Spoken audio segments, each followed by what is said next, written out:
इसके 2024-25 की रिपोर्ट के मुताबिक देश में कुल 24 करोड़ 69 लाख बच्चे स्कूलों में पढ़ते हैं और इनमें से 9 करोड़ 59 लाख बच्चे सिर्फ प्राइवेट स्कूलों में पढ़ते हैं। यानी कि 100 में से 39 बच्चे ऐसे हैं जो प्राइवेट स्कूल्स जाते हैं और ये नंबर बढ़ रहा है। वहीं सरकारी स्कूलों में बच्चों की संख्या लगातार घटती जा रही है।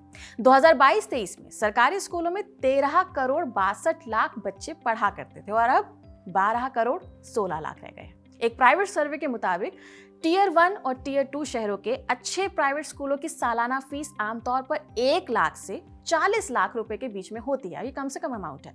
टॉप स्कूल्स में यही नंबर बढ़ जाता है, 8 लाख से 10 लाख तक ये नंबर पहुंच जाता है।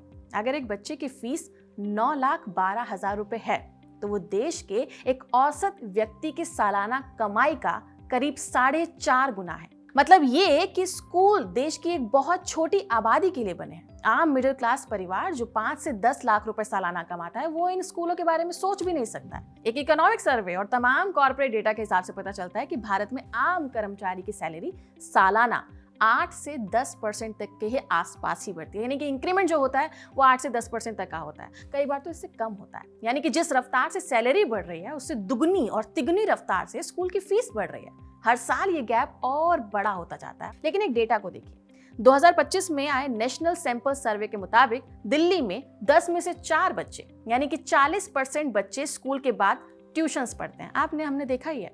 राष्ट्रीय स्तर पर ये नंबर 27% है, यानी कि हर चौथा बच्चा स्कूल के अलावा कोचिंग और ट्यूशंस ले रहा है। जो बच्चे प्राइवेट स्कूलों में लाखों की फीस देकर पढ़ रहे हैं वो भी ट्यूशन ले रहे हैं। IIT, JEE और नीट जैसी परीक्षाओं की तैयारी तो लगभग पूरी तरह से कोचिंग पर ही डिपेंडेंट है।